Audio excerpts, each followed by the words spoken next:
ठीक है, बात करते हैं हम टेंसेस की और उनके रूल्स की। सबसे पहला टेंस है present indefinite tense. Present indefinite tense में आप verb plus present indefinite tense में सिंगुलर सब्जेक्ट होने पर, जैसे आपका सिंगुलर सब्जेक्ट है ही, शी, इट या एनी नेम,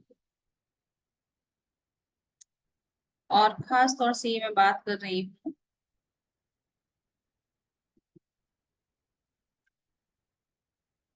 इन एफर्मेटिव सेंटेंसेस। एफर्मेटिव सेंटेंसेस में सिंगुलर सब्जेक्ट के साथ आप लगाएंगे वर्ब प्लस एस या ईएस। और अगर आपका सब्जेक्ट प्लूरल है, आपका सब्जेक्ट प्लूरल है, प्लूरल सब्जेक्ट जैसे कि आई, दे, वी, यू या एस लगा हुआ है, तो फिर आप लगाएंगे base form of verb. Base form of verb का मतलब फर्स्ट फॉर्म, फर्स्ट फॉर्म। ठीक है, बेस फॉर्म ऑफ वर्ब का मतलब है first form of verb.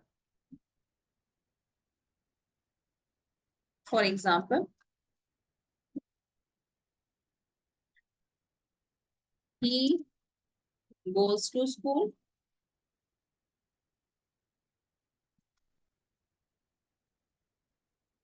you go to school, he goes to school, you go to school। ठीक है, अब सेंटेंस अगर निगेटिव है, इन निगेटिव और इंटेरोगेटिव सेंटेंसेस, इन निगेटिव और इंटेरोगेटिव सेंटेंसेस में सिंगुलर सब्जेक्ट अगर है तो आपका आएगा does not plus base form of verb. Copy करते जाइएगा हाथ से। और अगर आपका सब्जेक्ट प्लूरल है, प्लूरल सब्जेक्ट, तो आपका आएगा do not plus base form of verb.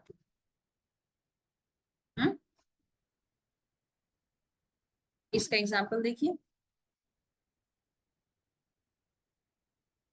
For example,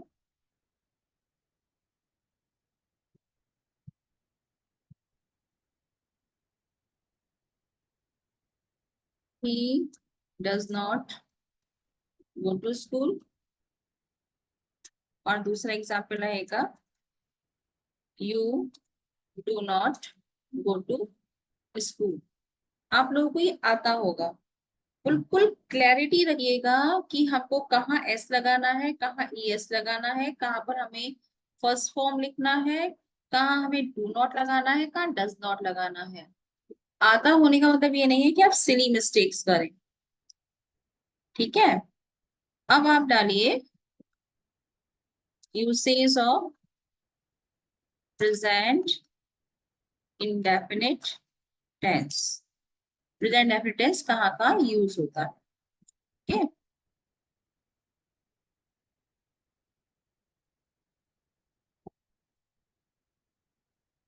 देखिए कहाँ का यूज होता है। नंबर 1,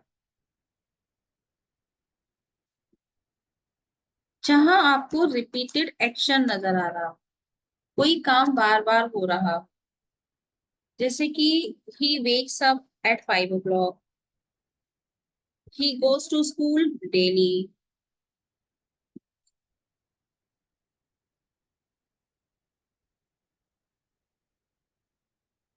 For example, जैसे मैं लिखा he wakes up at 5 o'clock. ठीक है। दूसरा अगर मैं कहूँ he plays cricket in the evening. ये क्या है? वो शाम को क्रिकेट खेलता है, मतलब वो अगेन एंड अगेन रोज जाता है क्रिकेट खेलने। सुबह 5 बजे उठता है, रोज ही उठता होगा। तो जब आपको रिपीटेड एक्शन नजर आए कहीं पर, तो आप वहां लगाएंगे प्रेजेंट डेफिनेट। ठीक है। दूसरा, प्रेजेंट डेफिनेट फैक्ट्स हो और यूनिवर्सल ट्रुथ हो और जनरलाइजेशन, जनरली कोई चीज आप सही मानते हो। For example, the sun rises in the east. देखिए मैंने राइजेस लगाया। ठीक है। सूरज जो है वो पश्चिम पूरब से निकलता है, तो राइजेस लगा दिया। यहाँ पर आप ये नहीं कह सकते the sun rose in the east. हाँ, कोई कहानी चल रही है और फलाना व्यक्ति वहां बैठा हुआ था, फिर सूरज जो है पूरब से निकला, वो ठीक है। लेकिन अगर ये एक ही सेंटेंस लिखना है तो एक यूनिवर्सल ट्रूथ दिखाता है, इसलिए यही लिखा जाएगा। जैसे कि birds do not like milk. और एग्जाम्पल कह सकते हो,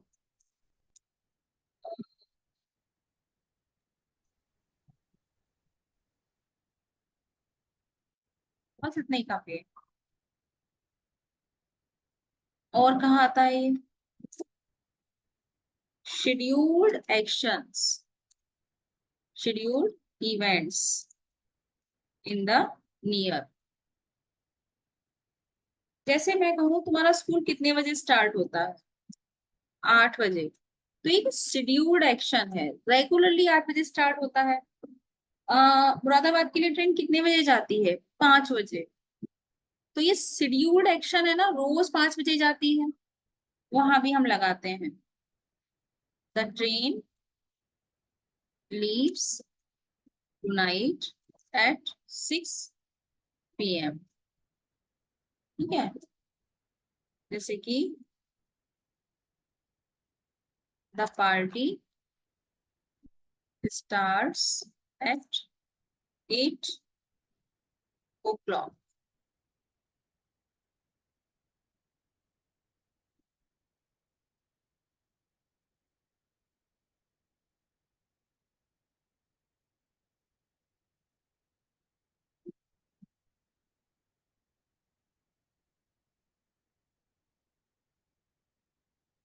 कॉपी कर लिया आप लोगों ने इसको? इसके यूसेज 3 ही आपके काम के हैं। कॉपी कर लिया हो तो बताइए।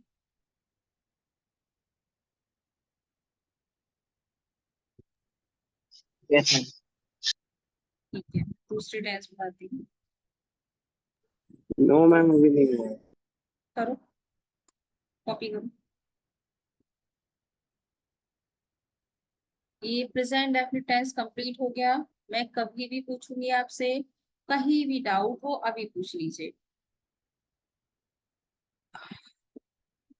बस बच्चे क्या करते हैं,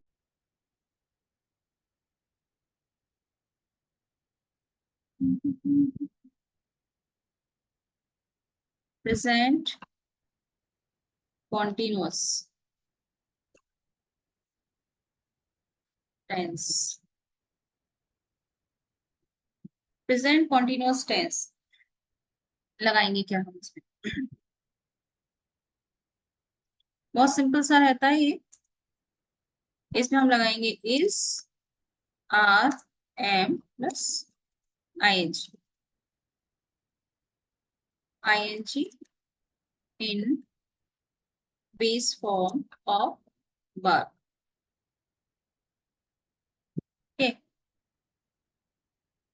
इसका सीधा यूसेज बता देते हैं, सीधा यूसेज, क्योंकि इसमें और कोई ऐसी नहीं है। इस आपको पता है सिंगुलर के साथ आएगा, आर भी पता है प्लूरल के साथ आएगा, एम पता है आई के साथ आएगा, तो सीधे आ जाते हैं यूसेज पर। ये आता कहाँ पर, ठीक है।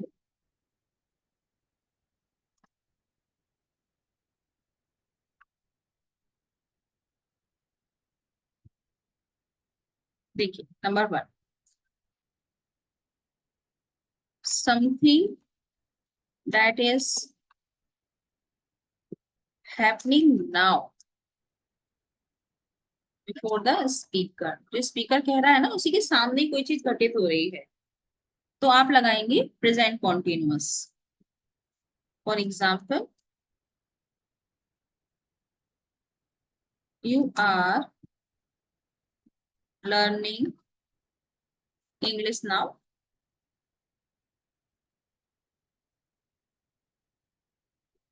You are learning English now. दूसरा आप एग्जाम्पल दे सकते हैं इसमें,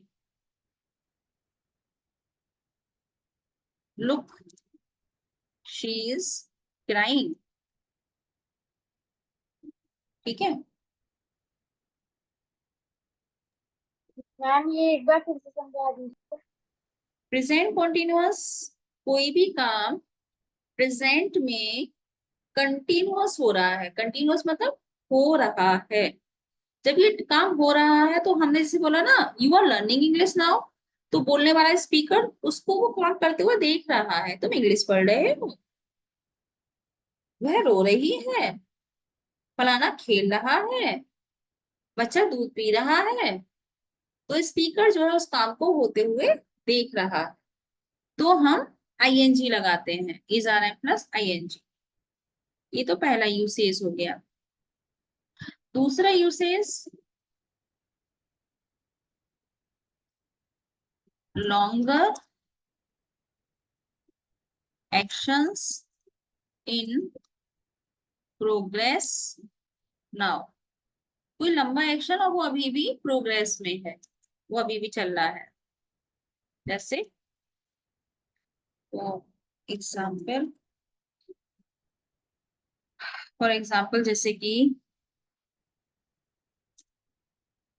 आई एम अटेंडिंग क्लासेस एज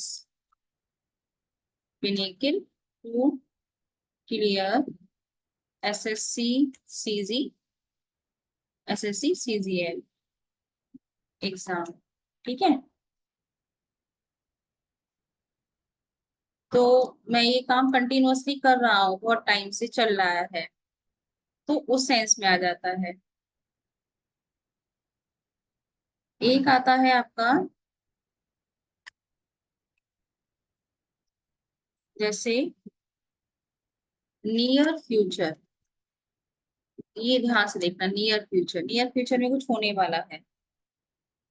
जैसे आप लोग छुट्टियों में कुछ ना कुछ तो प्लानिंग होगा ना, है ना, कुछ ना कुछ प्लानिंग कहीं ना कहीं जाने का।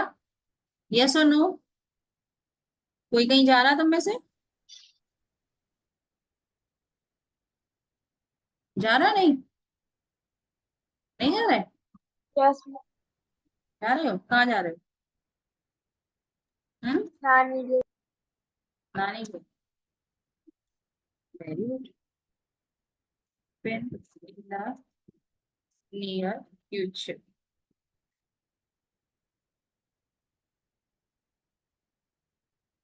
ऑनलाइन क्लास तो वहां से भी ले सकते हो, नानी के यहाँ से भी।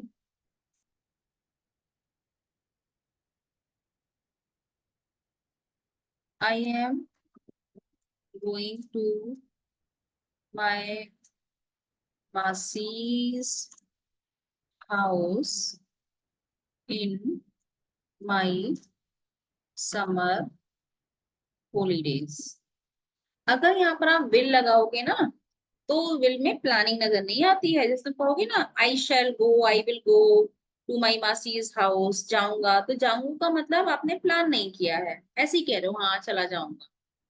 लेकिन अगर आप आई एम गोइंग लगा रहे हो, मतलब प्रेजेंट कॉन्टिन्यूअस लगा रहे हो, तो वो प्लानिंग हो गई। ठीक है। यहाँ विल शैल नहीं लगाओगे।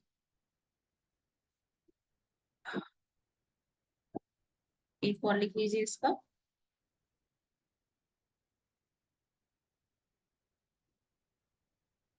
रिपीटेशन और इरिटेशन विद ऑलवेज। जैसे लिख लो द, जरा रुकते उसको क्या,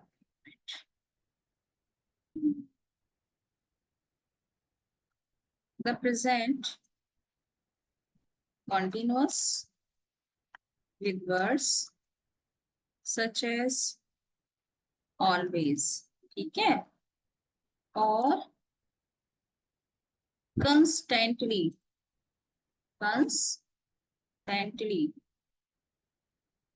expresses the idea that something irritating or shocking often happens.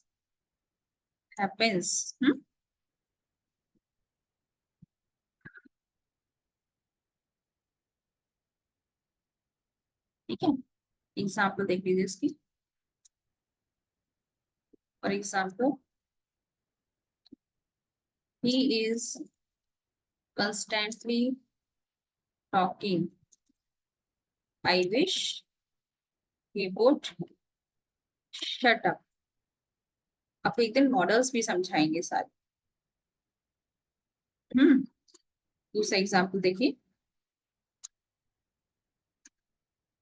I don't like them cause they are always complaining।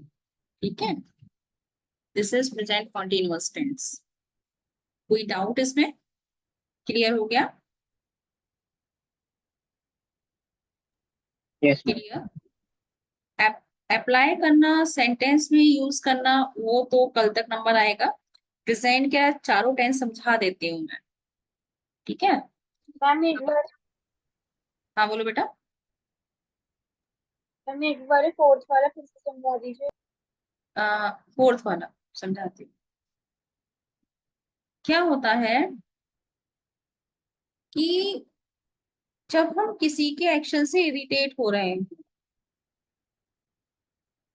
जैसे कि he is always making a noise, वो तो हमेशा शोर ही मचाता रहता है, या शॉक हो रहे हैं, तो उसमें हमको कॉन्टिन्यूअस लगाना होता है। जबकि वो शोर मचाता रहता है, शोर मचा रहा है नहीं है, हिंदी में हम क्या कह रहे हैं, वह शोर मचाता रहता है, जबकि हमको प्रेजेंट इंडेफिनिट लगाना चाहिए इसमें।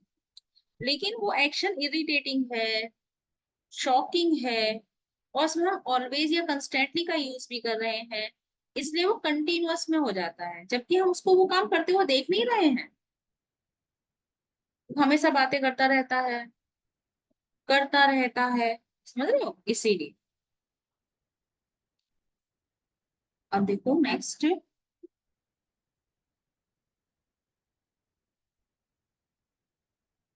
आपका है प्रेजेंट परफेक्ट टेंस में क्या आता है, बताओ जब। प्रेजेंट परफेक्ट टेंस में क्या आता है,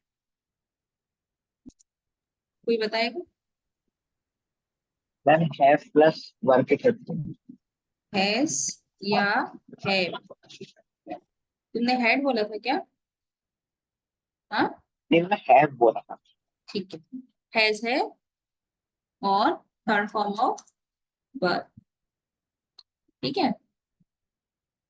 सिंगुलर सब्जेक्ट के साथ आएगा हैव, ठीक है, और प्लूरल सब्जेक्ट के साथ आएगा हैज, ठीक है। अब इसका यूसेज क्या है, आता कहाँ का, एक एग्जाम यूसेज ही देख लो। यूसेज क्या है?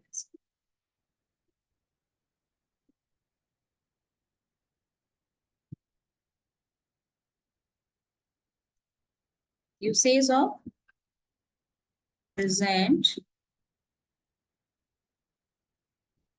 Perfect tense. Number 1,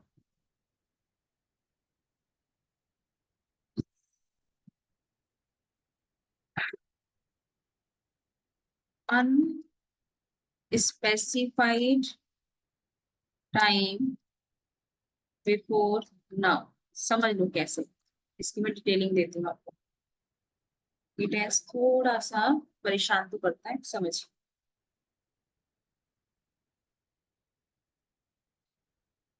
It is used to say that an action happened at an unspecified time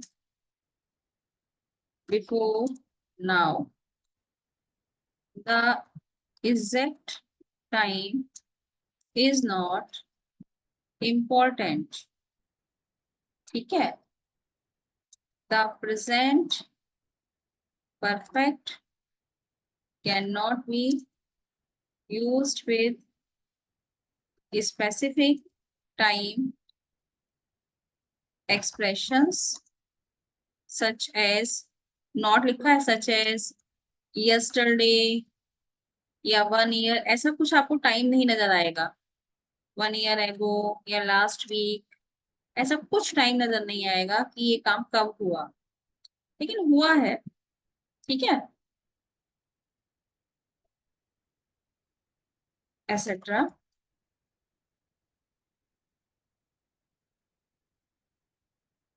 We can use the present perfect with unspecific expressions such as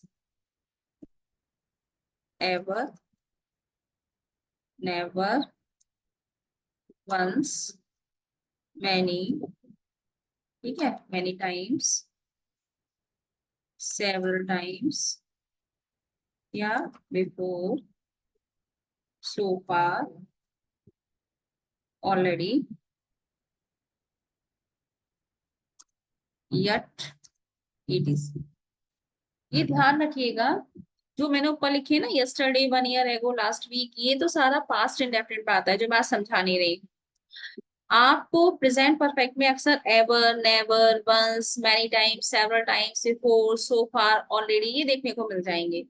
ये अनस्पेसिफिक टाइम है, कभी हुआ होगा, कभी नहीं हुआ होगा, एक बार की बात है, कई बार की बात है, सेवरल टाइम की बात है, पहले ये हुआ, बहुत लंबा समय हो गया, ये तो पहले ही हो चुका है, ऐसे करके। ठीक है, एग्जाम्पल से समझिए। For example,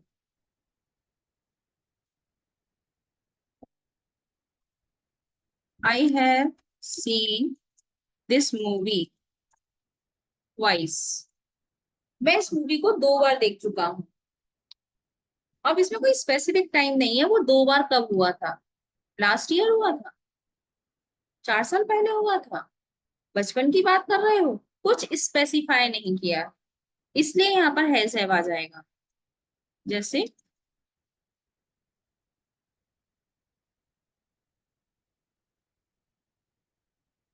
I think I have met him once before. मुझे लगता है कि मैं उससे पहले मिल चुका हूँ। ठीक है,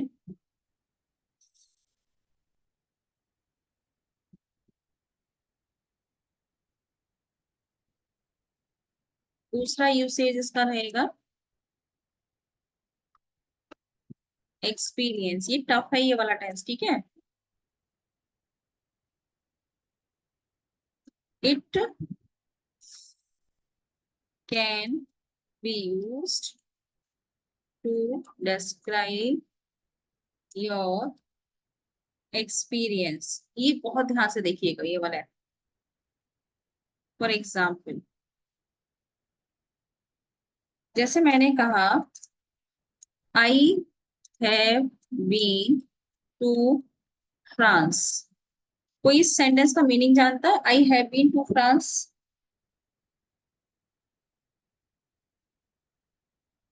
कोई इस सेंटेंस का मीनिंग जानता है? देखा जरूर होगा, I have been to France. मैं यस और फ्रांस गया था। नो? हाँ, मैं फ्रांस होकर आया हूँ। गया था तो था हो जाएगा ना, होकर आया। देखिए जैसे इसका मीनिंग रहता है, this sentence means that you have, price खत्म।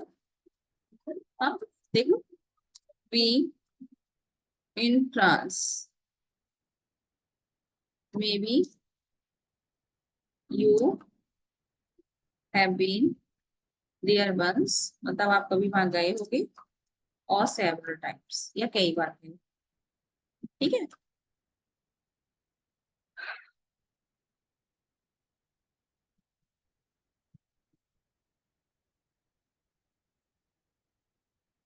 एक और देखिए इसका यूसेज।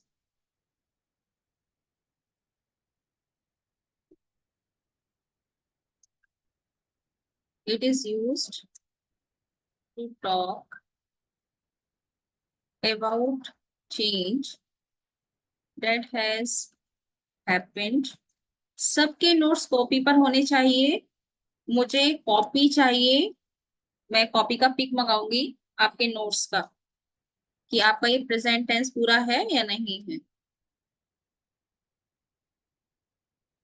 बिल्कुल भी छुट्टियों में नजरअंदाज नहीं करेंगे कुछ भी।